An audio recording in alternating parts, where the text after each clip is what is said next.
ভ্রমণ সঙ্গী চ্যানেলের আরও একটি ভিডিওতে আপনাদের সকলকে আমন্ত্রণ জানাচ্ছি। আমি দেবাশিস সরকার, এই চ্যানেলের উপস্থাপক আর আপনাদের সকলের ভ্রমণের সঙ্গী। বর্তমানে আপনারা দেখছেন আমেরিকার মাথার মুকুট নামে খ্যাত আলাস্কার একটি ভ্রমণ কাহিনী, আর সেটাও আমরা করছি নরওয়েজিয়ান এনকোর নামে একটি বিলাসবহুল প্রমোত্তরিতে চড়ে সমুদ্র যাত্রার মাধ্যমে।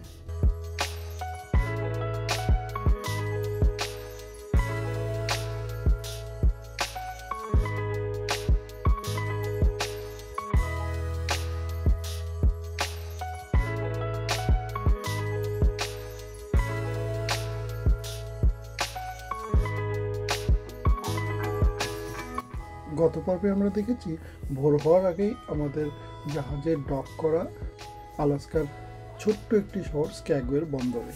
তারপর শহরের একটি ওভারভিউ দেখতে দেখতে একটি বাস ট্রিপে চড়ে আমরা চলে গিয়েছিলাম আলাস্কা আর ইউকন প্রদেশের বর্ডার এরিয়া, যেই রাস্তাটা চলে যায় হোয়াইট মাউন্টেন রেলের ঠিক প্যারালালে। সেখান থেকে ফিরে আসবার পর স্ক্যাগওয়ের হারবারটা একবার দেখে নিয়েছিলাম দু চোখ ভরে।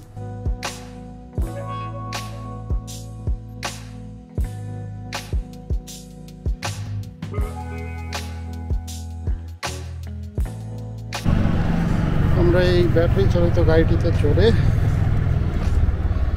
যাচ্ছি। মোটামুটি 2 শিপের লেন্থ আমাদের যেতে হবে। প্রথমে আমাদের শিপের হাফ লেন্থ আর এই শিপটার ফুল লেন্থ।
উঠে পড়েছি বাসে। এটা হচ্ছে শহরের বাস, কিন্তু এখানে ফ্রি নয়। যেমন জুনোতে বাসটা সারাটা ফ্রি ছিল, এটাতে $3 একটা ট্রিপ অথবা $5 রাউন্ড ট্রিপ বা ডে ট্রিপ, বাস যাই বলে হোক, সেটা আমরা টিকিট করে নেব। আর এই বাসেই আবার আমরা ফিরে এসে শিপ ধরবো। 8টা আমাদের শিপ ডিপার্চার, 8:15টার মধ্যে ঢুকতে হবে। বেশিক্ষণ লাগার কথা না, 1-1.5 ঘন্টার মধ্যে আমরা ফিরে আসার চেষ্টা করবো। ট্রেনটা দাঁড়িয়ে আছে 4:30টায়, এই ট্রেনটা ছাড়বে।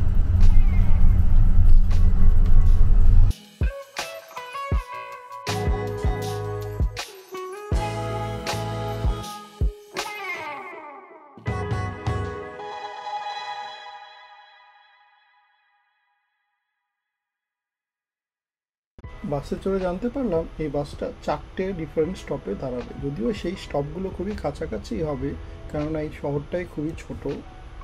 আমরা ডিসাইড করলাম লাস্ট স্টপে গিয়ে নামবো, সেখানে নেমে শহরটাকে একটু পায়ে হেঁটে দেখে নেব, তারপরে যে কোনো একটা স্টপ থেকে বাস ধরে ফিরে যাব।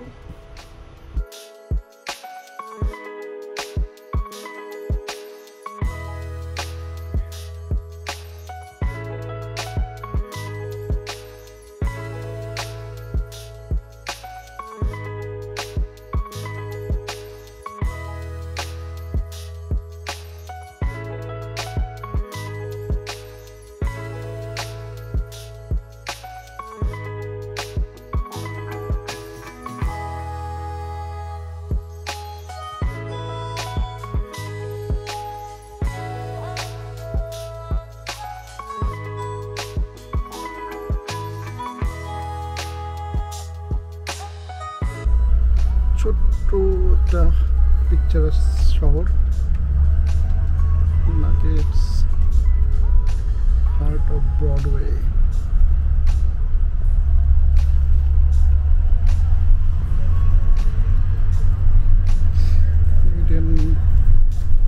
জুয়েলস, প্যান্থন,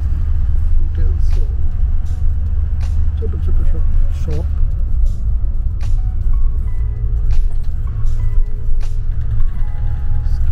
জুয়েলারি,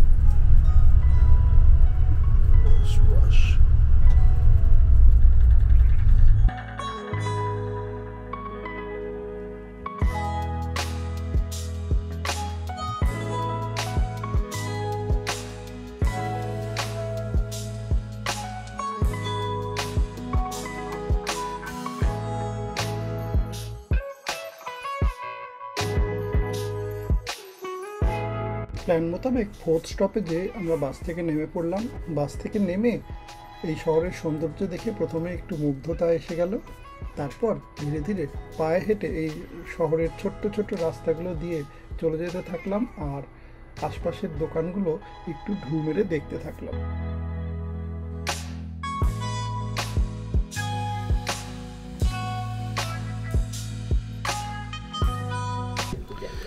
ইন্টারেস্টিং জিনিস, এখানে গোল্ড রাশ হয়েছিল স্ক্যাগওয়েতে 1840s 1890s এর দিকে দুইবার। তো এখান থেকে গোল্ডের একটা gold dust helps make the United States once again one of the largest producers of gold in the world.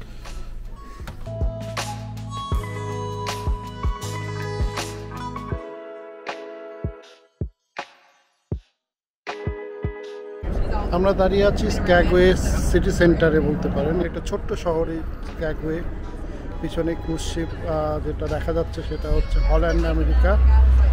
আর পিছনে সুন্দর একটা পাহাড়, বরফের চূড়া দেখা যাওয়ার কথা। সুন্দর জায়গাটা।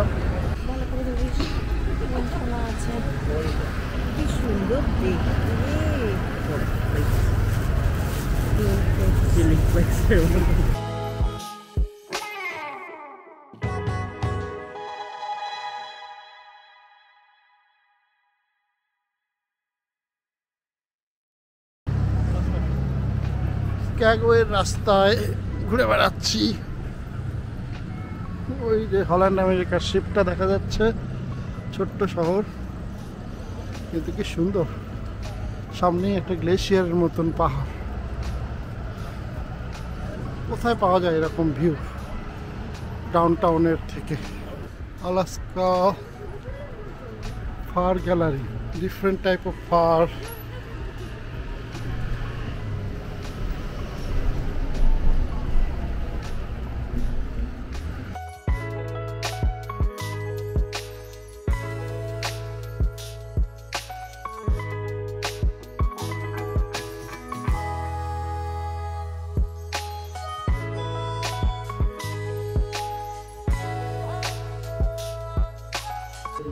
Jewellery shop, Tanzania.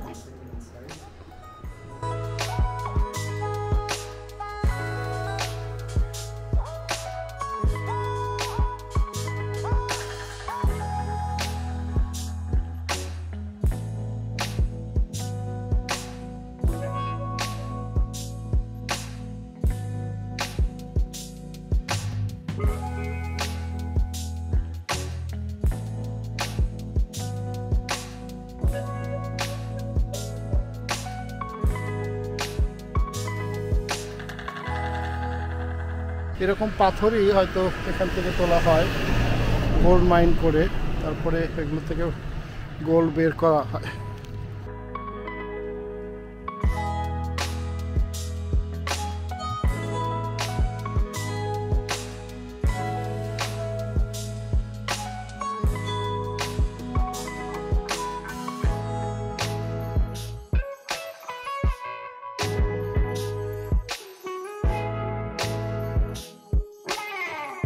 চারদিকে উঁচু পাহাড়ে ঘেরা এই ছোট্ট শহর।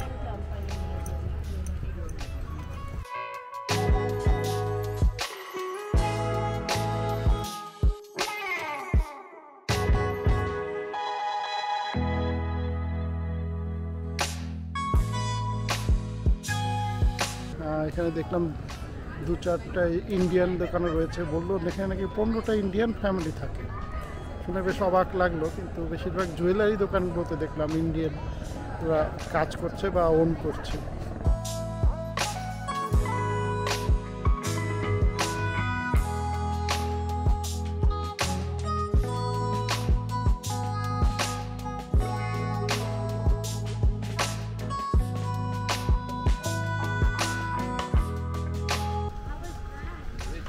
এখানে একটা ছোট্ট অ্যাক্সিডেন্ট হয়ে গেল, একটু পড়ে গেছিলাম, হাতে একটু ব্যথা লেগে গেছে।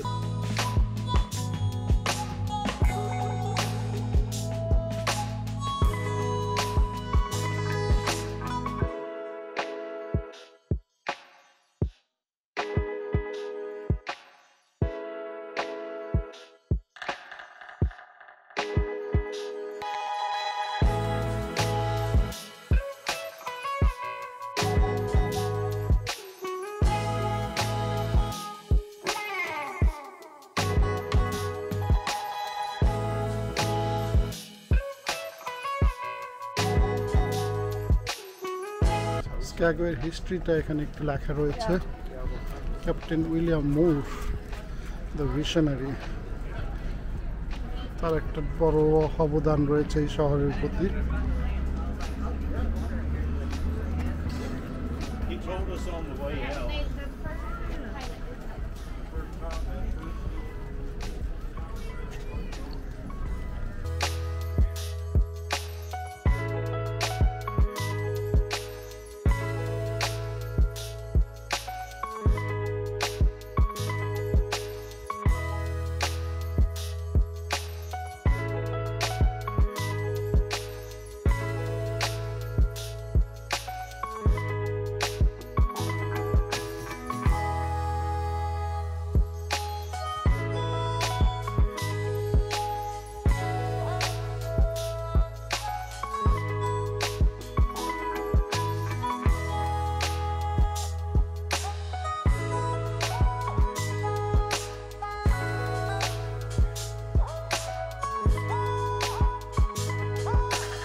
বিকালবেলা ঘোড়াটা সাঙ্গ করে আমরা ফিরে যেতে থাকলাম আমাদের জাহাজে, আমাদের রুমের দিকে, এবং তার জন্য প্রথমে সেই ব্যাটারি চালিত গাড়িটির জন্য লাইন দিয়ে দাঁড়াতে হলো।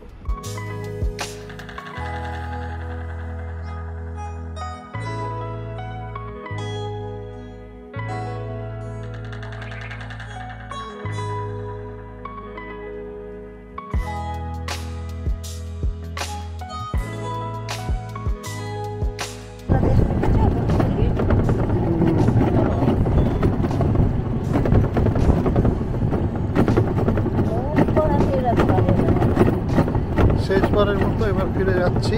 এবার কালকে না, পরশু দিন আবার স্ক্যাগওয়েতে নামতে পারবো। কালকে সারাদিন আমরা ক্রুজেই থাকবো।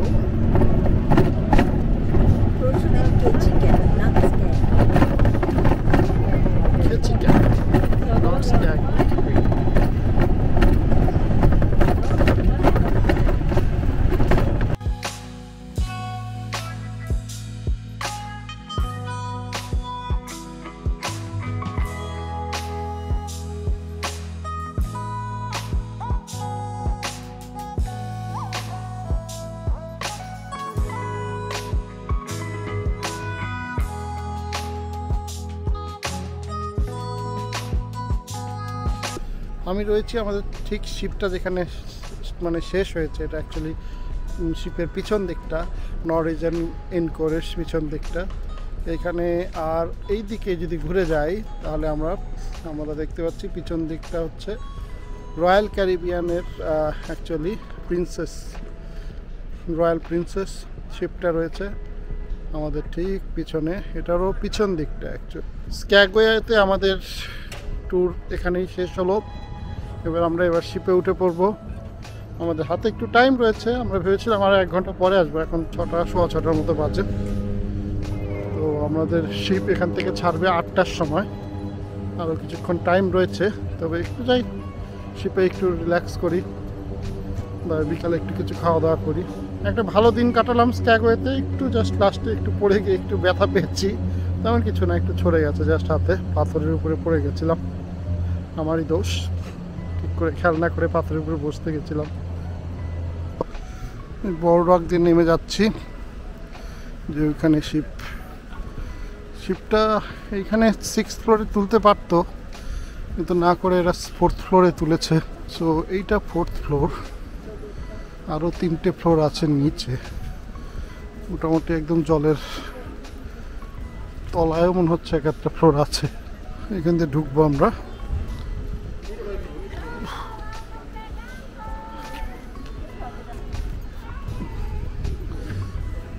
সো এইখান থেকে আমরা 4th ফ্লোরে উঠছি। 3rd ফ্লোরটা অ্যাকচুয়ালি জলের উপরে আছে, 2টো ফ্লোর বোধহয় নিচে আছে।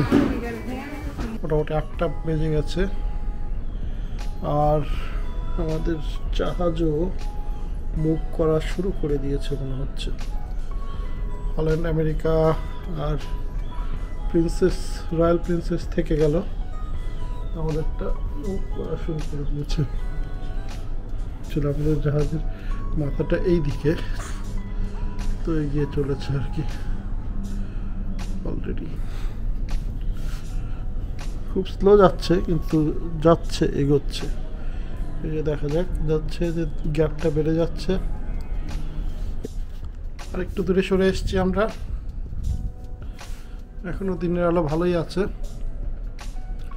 সামনের দিকে এগিয়ে গেছি। স্ক্যাগওয়ে অনেকটা অ্যাকচুয়ালি ভিতরের দিকে, মোটামুটি ইনসাইড প্যাসেজ যেটা বলে, সেটা মোটামুটি জুনোরও আর একটু পরে পর্যন্ত আমাদের আবার ফিরে যেতে হবে। ওই জায়গাটাতে ফিরে যেয়ে তারপরে ওখান ধরে আমরা নেক্সটটুকু যাব, সেই জন্য প্র্যাকটিক্যালি একটু ভিতরের দিকে আসতে হয়।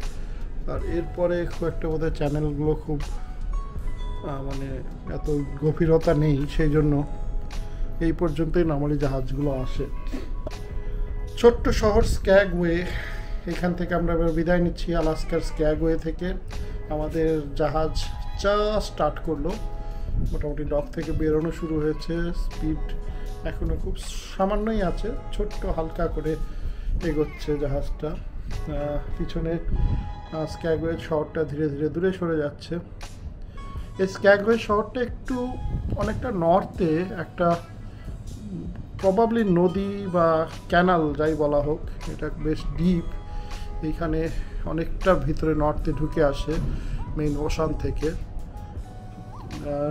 বাট সত্যি এটা খুব সুন্দর জায়গা, আবার হয়তো কখন আসা হবে কিনা জানি না, দেখা যাক।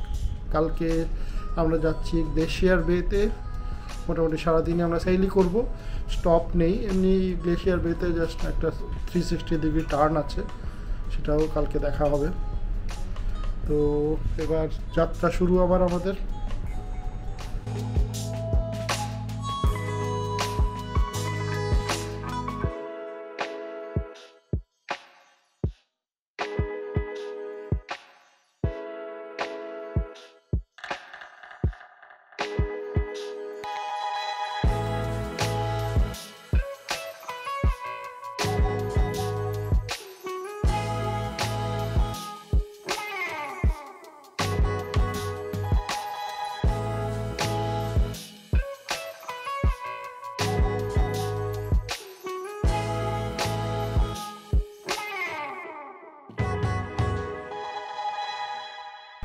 সূর্যাস্ত জাস্ট হয়ে গেল, আমরা চ্যানেল থেকে একটু বাইরের দিকে চলে এসেছি।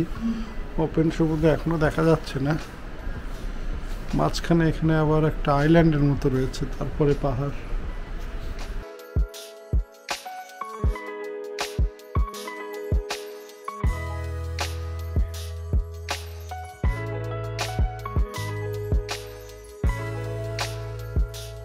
স্ক্যাগওয়ে থেকে সেল করবার পর আমাদের নেক্সট ডেস্টিনেশন ছিল গ্লেশিয়ার বে ন্যাশনাল পার্ক। সেই গ্লেশিয়ার বে যাওয়ার পথে একটা পুরো দিন আমরা সেল করব, আর গ্লেশিয়ার বেতে আমরা কাটাবো সারা দিনটা, আর ওই দিনটা আমরা সারাদিনই জাহাজেই কাটাবো। তাই আমাদের নেক্সট পর্বে আমরা দেখে নেব জাহাজে পুরো দিন কাটানোর সময় কি কি বিনোদনের ব্যবস্থা রয়েছে এই জাহাজে, আর জাহাজের কোন কোন ফ্লোরে আর কি কি অবস্থিত রয়েছে। সকলকে আমন্ত্রণ রইল আমাদের পরবর্তী ভিডিওটি দেখবার জন্য। আজকের মতো এখানেই শেষ করছি।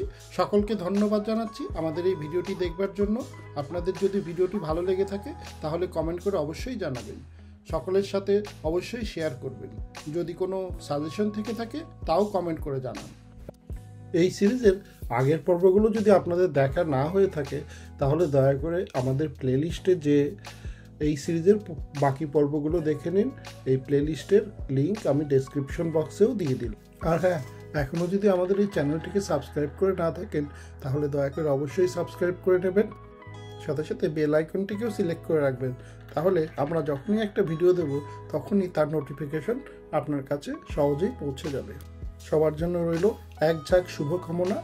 আবার আপনাদের সাথে দেখা হবে আমাদের পরবর্তী কোনো একটি ভিডিওতে। ততদিন পর্যন্ত সকলকে জানাই শুভ বিদায়।